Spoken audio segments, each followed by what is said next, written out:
I'll say just a few words here. And first of all, I have some notes of appreciation. First of all, I want to thank the President of the United States, who sends his best to all the great leaders assembled here, because he's empowered us to find a diplomatic resolution to a host of issues that matter to the American people, but I think the world. The opening of the Strait of Hormuz, the ending of the Iranian nuclear program, all of these things have already been accomplished. The question before us now is how much more can we accomplish together? Can we turn over a new leaf? Can we change relations in the Middle East permanently? Or do we go back to doing things the old way, which is not our preference, but is certainly very much something that can happen? I have a few other notes of appreciation. First of all, to the Prime Minister of Pakistan, a dear friend of the President's, a dear friend of mine, a guy who has been, with his leadership and his very careful and skilled negotiation, has got us to this point. To his Field Marshal in Pakistan, Asim Munir, I will say that since Field Marshal Munir welcomed us with the Prime Minister in Islamabad, I have joked that I have two very, very important people in my life, an Indian and a Pakistani. The Indian is my wife, and the Pakistani is Field Marshal Munir. And I've probably talked to Field Marshal Munir more than I've talked to anybody else over the last 3 months. We would not be here without his statesmanship. He is, of course, a great military leader, but I think he's shown himself to be a great diplomat. And, of course, who's an amazing friend of the United States of America, but has been also an important part of getting us to this point. I think it's important for the American people, but people all over the world to appreciate that what's brought us to this moment is the President's leadership and the President's willingness to see a Middle East that is much different 10 years from now than it was 10 years ago. And what we're trying to accomplish here is something very simple. Through diplomacy, through working together to transform the Middle East, where Iran and the Gulf have been at war with each other, or at least have had very unfriendly relations, where Iran has been a driver of regional instability. Now we see a future where everybody can work together to promote peace and prosperity for everyone. What we have already seen back home in the United States is lower gas prices.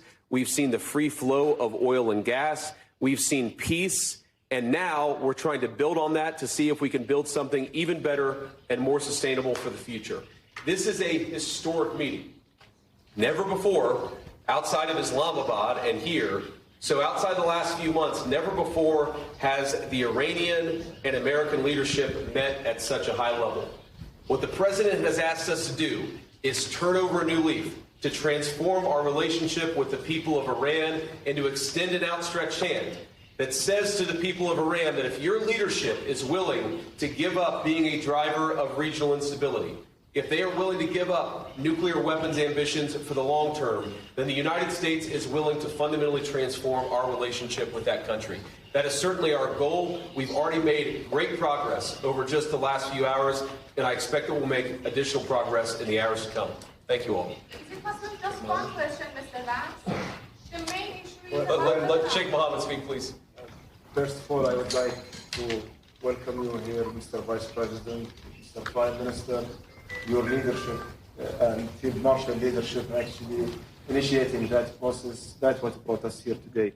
I think that every one of you has highlighted how important is this meeting, how historic is that event, and how significant is that agreement, not only on the security of the region, but also for the security of the world and for the global economy. What we have done and what we have achieved, we wouldn't achieve it without the dedication and the hard work that was done by you, Mr. Vice President, and Mr. Steve Witkoff and Jared Kushner, Prime Minister and Field Marshal, and also on the Iranian side, Dr. Ghalibaf and Dr. Araqji. I would like to thank all of you for your leadership and determination that put us in this room, and this is not really the main celebration. Our celebration when we reach the ultimate agreement. Hopefully this is just the beginning, and I wish everyone all the best. Qatar will stay dedicated to this partnership to support these mediations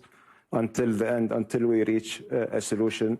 We will always be a partner in bringing more peace, prosperity, and hopefully better future for our region. Thank you very much. Thanks, Sheikh. So, guys, we'll take just a couple of questions, and then we're going to have to kick out the media and get started with the hard work. Go ahead. Thank you. Do you have a message for Prime Minister Netanyahu with regards to Israel's military operations in Lebanon? Well, first of all, we've seen great progress over the last just couple of days in ensuring that the ceasefire holds in Lebanon.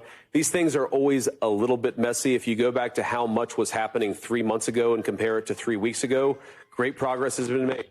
If you go back to 3 weeks ago to 3 days ago, additional progress has been made. The president has committed us to see a full regional ceasefire. We found great partners in working with the Qataris, the Pakistanis, our friends in Israel. We're all working towards regional peace. There, of course, are going to be sometimes disagreements about precisely how to get there, but I actually feel great about where we are in Lebanon. There's still some additional wood to chop, but we're going to keep on working at it. The question over here. Realistic. Are we looking to stop genocide in Lebanon? As you know, your alignment, Israel has something like genocide in Lebanon. The main issue is stopping this. Well, ma'am, I think that the President of the United States and the United States of America have done more to stop the conflict in Lebanon than any government anywhere in the world over the last few months, and we're going to keep on working towards it. As I think a lot of you appreciate, peace is never easy. Peace always requires a little bit of work. It always requires a little bit of give and take. But the President of the United States is committed not just to peace between the United States and Iran. The president is committed to a regional peace, which is why we're here working so hard to settle our issues. The one last comment I want to make is what today really represents is the beginning of a technical negotiation that's not going to solve every disagreement, but is going to allow us to sit together as teams for the first time really in history to figure out what matters most to the respective parties, to settle those issues, to solve those issues, and get to a better tomorrow. The reason why the political leadership of the respective countries is here is because we wanted to, first of all, set up the structure for these technical negotiations, and second of all, make sure that our teams have our full support and know they can always call on us to break through any barriers. We got a lot of work to do. We're excited to do it. Thank you all for being here.